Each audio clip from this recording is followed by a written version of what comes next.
YouTube channel भक्ति सर्ता पर उपस्थित सभी श्रोताओं का एक बार फिर से हार्दिक स्वागत एवं अभिनंदन है। तो श्रोताओं, आज हम आपको फिर से एक रहस्यमय धार्मिक पहेली लेकर उपस्थित हुए हैं। इस पहेली को बताने से पहले यदि आपने अभी तक हमारे चैनल को लाइक, शेयर तथा सब्सक्राइब नहीं किया है तो हमारे चैनल को लाइक, शेयर तथा सब्सक्राइब अवश्य कर देना तथा पास में ही एक छोटा सा बेल आइकन बटन होता है, उसे भी प्रेस कर देना, जिससे कि हमारे वीडियो की नोटिफिकेशन आप तक पहुंचती रहे। तो श्रोताओं, आइए अब हम उस धार्मिक पहेली को जानते हैं। इसे ध्यान से सुनिएगा तथा हमारे वीडियो को एंड तक देखिएगा। आपसे हमारी रिक्वेस्ट है श्रोताओं। तो श्रोताओं देखिए, दियो ऋषि ने श्राप, नारी न तोरे ते टूटे, वज्र तीन इकट्ठे है जाएं जब तेरो पीछो छूटे। श्रोताओं, यह पहेली बहुत ही रहस्यमय है, इसे ध्यान से सुनिएगा। एक समय की बात है कि इंद्र की अप्सरा जिसका नाम था रंभा, श्रोताओं, वह सरयू नदी में स्नान करने आई और जोर जोर से जल को इधर उधर उछाल रही थी।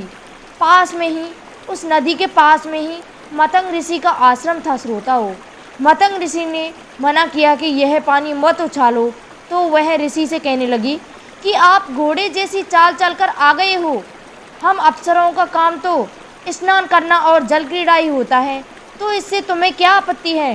तो ऋषि क्रोधित हो जाता है और कहता है कि मैं तो तेरा घमंड, तुझे तेरा रूप का बहुत घमंड है, मैं तुझे श्राप देता हूँ कि तू घोड़ी बन जा। इस प्रकार से रंभा नाम की अप्सरा घोड़ी बन जाती है। तो रंभा ऋषि से क्षमा मांगती है और ऋषि से श्राप के निवारण के लिए कहती है। वहाँ इंद्र आ जाते हैं। इंद्र भी उसके श्राप निवारण का उपाय पूछता है। इस पर ऋषि बताते हैं कि जब 3 वज्र इकट्ठे हो जाएंगे और देवता और मनुष्य का युद्ध होगा, तब जाकर यह पहले अप्सरा रूप में आएगी, पहले जैसे।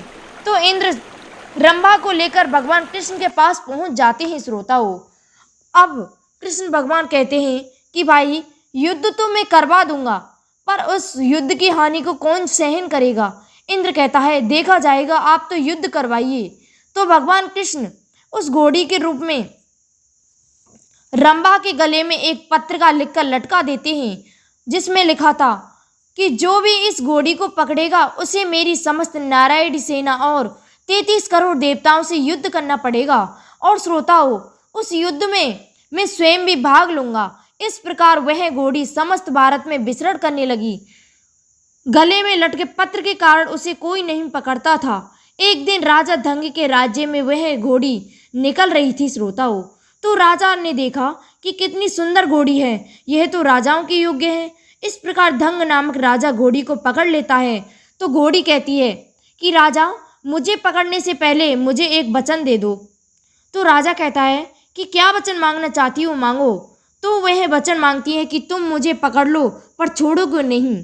तो इस पर राजा कहता है कि नहीं छोड़ेंगे, हम ये वचन देते हैं। इधर जब भगवान कृष्ण को पता चलता है कि राजा धंग ने घोड़ी को पकड़ लिया है, तो वे नारद जी से कहते हैं कि नारद जी जाओ और राजा धंग को चुनौती के बारे में बताओ। तो नारद जी जाते हैं और धंग नामक राजा से कहते हैं कि तुमने इस घोड़ी के गले में लटके पत्र को नहीं पढ़ा है। तो राजा जैसे ही उस पत्र को पढ़ता है तो वह घबरा जाता है और कहता है कि मुझे तो देवताओं से युद्ध करना पड़ गया। इस प्रकार से वह घोड़ी को लेकर डर के कारण वन में भाग जाता है। श्रोताओं, एक दिन वह हस्तिनापुर में यमुना नदी पर उस घोड़ी को पानी पिलाने आया। तो श्रोताओं, वहीं पर द्रौपदी पानी भरने आई हुई थी। वह भूखा और प्यासा रो रहा था वह राजा, और कह रहा था कि मुझसे प्रभु बंसी वाले रूठ गए हैं, जिससे मैंने इस घोड़ी को पकड़ लिया है। तो द्रौपदी उस राजा को रोता हुआ देखकर कहती है कि तुम कोई राजा हो और इस प्रकार से क्यों रो रहे हो, तुम पर ऐसी कौन सी विपत्ति आ गई है जो तुम रो रहे हो। तो इस पर वह कहती है कि हे देवी, आप पानी भरकर चली जाओ, मेरे दुख का निवारण तुमसे नहीं हो पाएगा।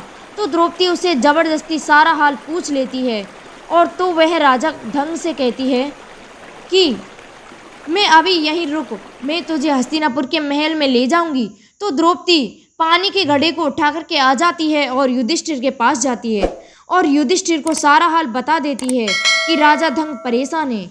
तो युधिष्ठिर भी उससे शरण देने के लिए मना कर देता है कि नहीं, हम उसको शरण नहीं देंगे। तो वहाँ नाराज होकर वह वहाँ से चल देती है और भीमसेन के पास जाती है श्रोताओं, और भीमसेन से कहती है कि भीमसेन, तुम मेरे पांचों पति किसी काम के नहीं हो। इस प्रकार से भीमसेन कहता है कि ऐसा क्या हो गया जो तुम इस प्रकार से कह रही हो।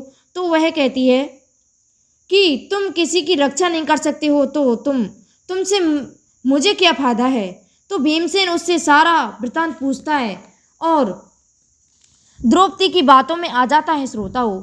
इस प्रकार से द्रौपदी और भीमसेन राजा धंग को और घोड़ी बनी हुई रंभा को हस्तिनापुर राज्य में ले आते हैं। जब युधिष्ठिर और अर्जुन सभी को ये बात पता चलती है कि भीमसेन, तुमने ये क्या किया, तो भीमसेन कहता है कि हम शरण आए हुए व्यक्ति को नहीं ठुकरा सकते हैं, हम किसी भी युद्ध के लिए तैयार हैं। तो भीमसेन की बातों से सभी पांडव वीर सहमत हो जाते हैं।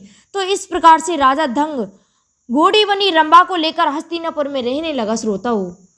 इधर जब प्रभु कृष्ण को पता चलता है कि पांडवों ने राजा धंग को शरण दे दी है, तो वे अपने दरबार में कह रहे थे कि कोई क्या ऐसा वीर है जो पांडवों से कहकर आए कि वह राजा धंग को शरण ना दें।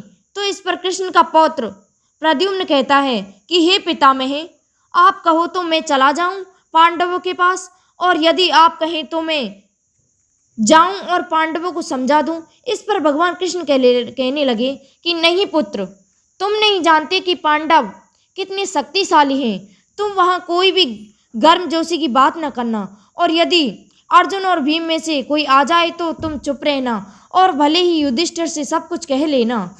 तो प्रद्युम्न जाता है और हस्तिनापुर में पहुंच जाता है श्रोताओं। तो सबसे पहले अर्जुन का पुत्र अभिमन्यु मिला, तो दोनों ने आपस में नमस्कार किए और दोनों आपस में गले मिले श्रोताओं। इस प्रकार दोनों हंसी खुशी एक दूसरे से कुशल मंगल कहने लगे। परंतु प्रद्युम्न कहने लगा कि हम सभी कुशल हैं, परंतु पांडव, तुमने एक बहुत बड़ा कार्य गलत किया है। अभिमन्यु पूछने लगा कि ऐसा हमने क्या कर दिया है जो तुम इस प्रकार कह रहे हो। इस पर प्रद्युम्न कहने लगा कि तुमने हमारे शत्रु राजा धंग को शरण दे दी है, इसलिए तुम्हें धंग के साथ साथ युद्ध में मरना पड़ेगा, और वह भी हम यादवों के हाथों से। तो इस पर अभिमन्यु गर्म हो जाता है और कहता है कि जा, हमने शरण दे दी है, तू क्या कर लेगा। और उस जगह पर दोनों में युद्ध हो जाता है। अर्जुन को पता चलता है तो अर्जुन उन दोनों में बीच बचाव कर देता है श्रोताओं। अर्जुन देखता है कि यह तो केशव का पुत्र प्रद्युम्न है। तो अर्जुन कहता है कि तुम्हारा स्वागत है। तो प्रद्युम्न कहता है कि राजा धंग को हमारे हवाले कर दो, नहीं तो युद्ध के लिए तैयार हो जाओ। और अर्जुन भी कहता है कि ठीक है, हम युद्ध के लिए तैयार हैं। तो प्रद्युम्न द्वारका में चला जाता है श्रोताओं, और वहां जाकर के भगवान श्री कृष्ण से कहता है कि पांडवों ने राजा धंग को हमारे हवाले नहीं किया है और वो हमसे युद्ध करने के लिए तैयार हैं। तो श्रोताओं, भगवान श्री कृष्ण 33 करोड़ देवताओं को युद्ध के लिए तैयार करते हैं और आप भी युद्ध के लिए तैयार हो जाते हैं। तो वह चलते समय युधिष्ठिर को एक पत्र भेजते हैं और उस पत्र में लिखते हैं कि युधिष्ठिर, राजा धंग को हमारे हवाले कर दो, हम तुमसे युद्ध नहीं करना चाहते क्योंकि हम सभी में बहुत प्रेम है। तो युधिष्ठिर जब उस पत्र को पढ़ता है तो वह भी कहता है कि हम राजा धंग को नहीं छोड़ेंगे। अब तो दोनों ओर की सेना युद्ध के मैदान में आ जाती है श्रोताओं। तो भगवान कृष्ण ने अपना सुदर्शन छोड़ा, तो इधर पांडवों में से भीमसेन ने अपना गदा छोड़ दिया।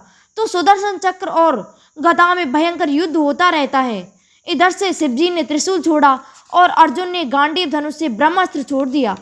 अब तो सभी अस्त्रों में आसमान में भयंकर युद्ध होता है। सभी युद्ध करने से बंद हो जाते हैं श्रोताओं और आश्चर्य से उन अस्त्रों को देखते हैं और कहते हैं कि अब तो सृष्टि का विनाश हो जाएगा। तो भगवान उस जगह पर उस युद्ध को देखकर घबरा जाते हैं और कहते हैं कि इस युद्ध को किस तरह बंद किया जाए। इस जगह श्रोताओं 3 वज्र इकट्ठे हो जाते हैं, क्योंकि एक वज्र तो सुदर्शन चक्र और दूसरा वज्र गदा हुआ और तीसरा वज्र त्रिशूल और बाण को मिलाकर के हो जाता है। इस प्रकार से 3 वज्र मिलते हैं। तो भगवान कृष्ण कहते हैं कि प्रद्युम्न, तुम जाओ और द्रौपदी से कहो कि इस युद्ध को बंद करवा दे।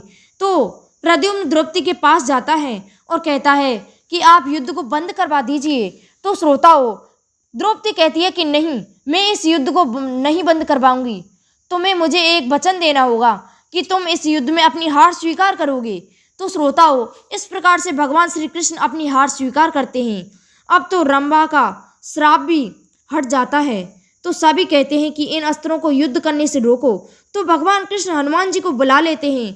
तो हनुमान जी एक शर्त रखते हैं कि मैं इन अस्त्रों को रोक तो लूँगा, पर मैं जैसे ही पृथ्वी पर नीचे आऊँगा तो मेरा बोझ कौन संभालेगा। तो भीमसेन कहते हैं कि मैं आपको अपनी गोद में भर लूँगा। तो हनुमान जी उन अस्त्रों को रोक लेते हैं और जैसे ही हनुमान जी पृथ्वी पर आते हैं तो श्रोताओं, भीमसेन उन्हें गोद में भर लेते हैं। इस प्रकार से रंभा श्राप मुक्त हो जाती है।